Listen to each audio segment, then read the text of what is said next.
আজকে সকালে গোলাপ ফুল দেখছিলাম, ফুল দেখেন মাঝে মাঝে। গার্লফ্রেন্ডকে দেন নাকি? ওয়াইফকে দিবেন। কাকে দিবেন? বাসায় ওয়াইফকে দিবেন। ওয়াইফকে দিবেন, দিয়ে ভালোবাসার এজহার করবেন, বলবেন আমি তোমাকে অনেক ভালোবাসি। মেয়েরা এগুলোই চায় যে আপনি তাকে প্রশংসা করেন, ভালোবাসেন, আদর মহব্বত করেন। তারা এগুলোই মনে মনে চায়।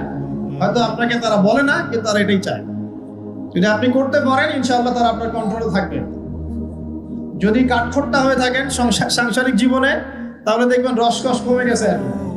তখন স্ত্রীও খুঁজবে আরেকটা হ্যান্ডসাম ছেলে, হ্যাঁ, ফোনে, ওই কলিগের ওখানে, ব্যাংকে, অন্যান্য জায়গায়। এখন তো ফ্রি মিক্সিং এর যুগ। বাসায় স্বামী থাকবে, বাইরে একটা ছেলে প্রেম হবে।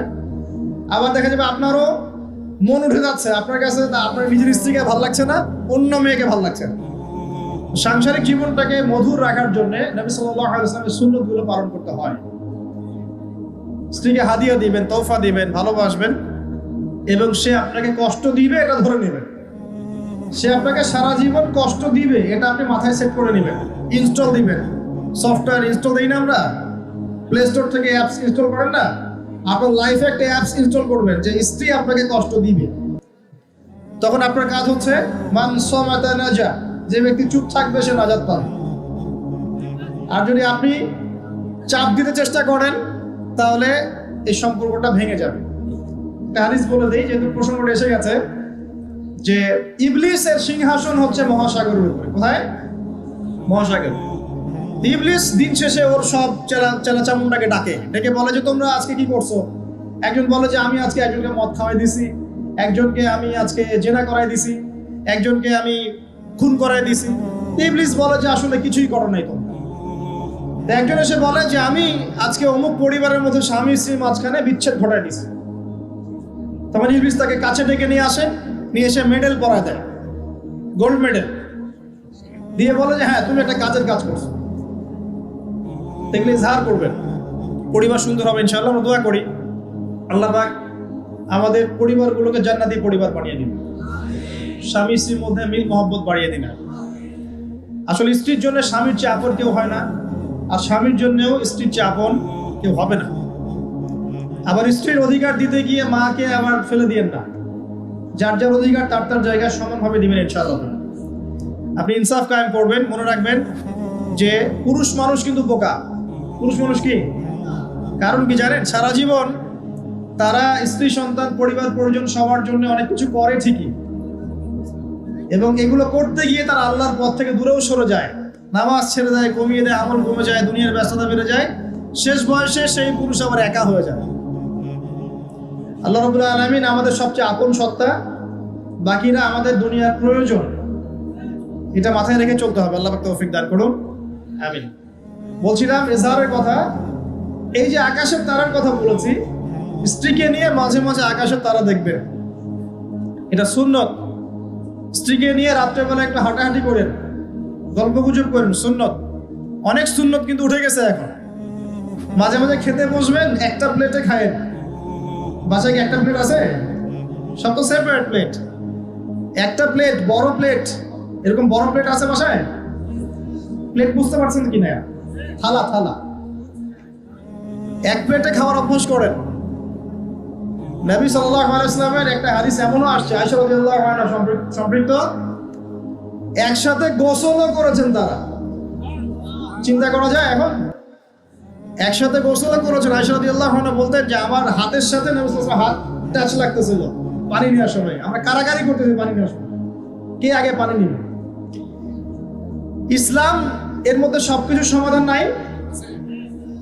যদি আমরা সত্যি জানতাম যে ইসলাম কি জিনিস, আমরা কোশ্চিন গেলেও পশ্চিমাদের কাছে হাত পাততাম না। ইসলাম এমন একটা religion, complete code of life, যেখানে প্রতিটা বিষয়ের হেদায়েত আছে। এমনকি পরিবারের এই ছোট ছোট বিষয়গুলো। স্ত্রীকে মাঝে মাঝে হাতে খাইয়ে দিবেন, সুন্নত, নেকি পাবেন। সবচেয়ে উত্তম খরচ সেটা, যেটা আপনি আপনার পরিবারের পিছনে করেন। আকাশে মাঝে মাঝে তারা এবং চাঁদ দেখবেন স্ত্রীকে নিয়ে। এইখান থেকে কথা এদিকে এসেছে। কেন তারার সাথে তুলনা করছি জানেন? তারাগুলো শুধু তারাই নয়, যারা অ্যাস্ট্রোনমি সম্পর্কে কিছু পড়াশোনা করেছে তারা জানে যে এই তারাগুলোর পজিশন এত নিখুঁত যে একটা যদি সামান্য ডানে ভাবে সরে যায়, একটু 19-20 হয়ে যায়, মহাবিশ্বের এই মহাবিশ্বের যে মাধ্যাকর্ষণ শক্তি, অভিকর্ষ বল, এটা কলাপস করে ভেঙে পড়ে যায়। পৃথিবী আর চাঁদের ডিস্টেন্স আছে না? চাঁদ যদি একটু পিছিয়ে যায়, হ্যাঁ, এই জোয়ার ভাটা যেটা হচ্ছে সমুদ্রে, এটার ভারসাম্য নষ্ট হয়ে যাবে। সূর্য আর পৃথিবীর একটা ডিস্টেন্স আছে না? সূর্য যদি এক ইঞ্চি সামনে চলে আসে, এক হাত সামনে চলে আসে, পৃথিবীর অর্ধেকের বেশি অংশ মরুভূমি হয়ে যাবে। আর যদি সূর্য এক হাত পিছনে চলে যায়, অল্প একটু পিছনে চলে যায়, তাহলে পৃথিবীর একটা বড় অংশ বরফে ঢেকে যাবে। কোন সত্তা এত নিপুণভাবে এগুলো সৃষ্টি করেছেন? এখন নাস্তিকরা বলছে তো আল্লাহ বলে কেউ নাই। তাদের ধারণা এগুলো এত নিপুণভাবে মহাবিশ্বটা অটোমেটিকলি হয়ে গেছে না, এমনি এমনি। মানে আবু হানিফা রাহিমাহুল্লাহর একটা ঘটনা মনে পড়লো যে নাস্তিকদের সাথে বাহাস হবে, তিনি নাই, সকাল থেকে তিনি আসছেন না। তো নাস্তিকরা খুব উৎফুল্ল, জিন্দিক তারা খুব উৎফুল্ল যে আজকে বাহাসে আমরা জিতে গেছি, আবু হানিফা রাহিমাহুল্লাহ তো নাই। আচ্ছা, আবু হানিফা রাহিমাহুল্লাহর আসল নাম কি বলেন দেখি? ও ওলামা কেরাম কেউ বলবেন না, আমি ইয়াং জেনারেশনের দৃষ্টি আকর্ষণ করছি। বলেন। নোমান বিন সাবিত। যাক, না বলতে পারলে ঢুকতাম কিন্তু। কত হিজরিতে জন্মগ্রহণ করেছেন বলেন? মায়ের দেওয়া দরকার এদের কিন্তু। কত হিজরিতে? 80 হিজরিতে। ইন্তেকাল কত হিজরি?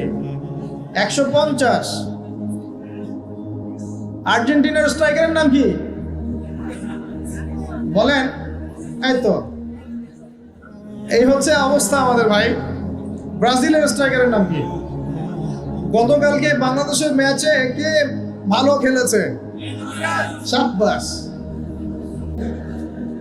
সুবহানাল্লাহ। ভাই, আমি বলছি না যে দুনিয়া সম্পর্কে জ্ঞান রাখবেন না, কিন্তু ইসলামের জ্ঞান বিসর্জন দিয়ে দুনিয়ার জ্ঞান অর্জন করে কোনো লাভ, বরং এগুলো আমাদের পরকালে ক্ষতির কারণ হবে।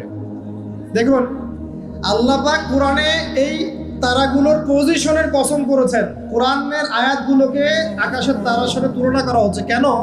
কারণ তারাগুলো আপনাকে পথ দেখাবে। কি দেখাবে? আপনি তারাগুলো মিলাতে পারলে ডাইরেকশন খুঁজে পাবেন। মনে করেন আপনার কাছে কোনো ঘড়ি নাই, কোনো মোবাইল ফোন, কিচ্ছু নাই, আজকে থেকে আপনি 1000 বছর আগে চলে গেছেন। এখন সমুদ্রে আপনি যাত্রা করতেছেন, আপনি দিক চিনবেন কিভাবে? কোনটা পূর্ব, কোনটা পশ্চিম? রাতের বেলা আপনি কেমনে চিনবেন কোনটা পূর্ব, কোনটা পশ্চিম, কোনটা উত্তর, কোনটা দক্ষিণ? তারা দেখে চিনতেন। কিভাবে চিনতেন? আকাশের তারা দেখে আগেকার নাবিক যারা ছিলেন সেইরা, তারা দিক চিনতেন। এই তারাগুলোকে দিক নির্দেশক বলা হয়।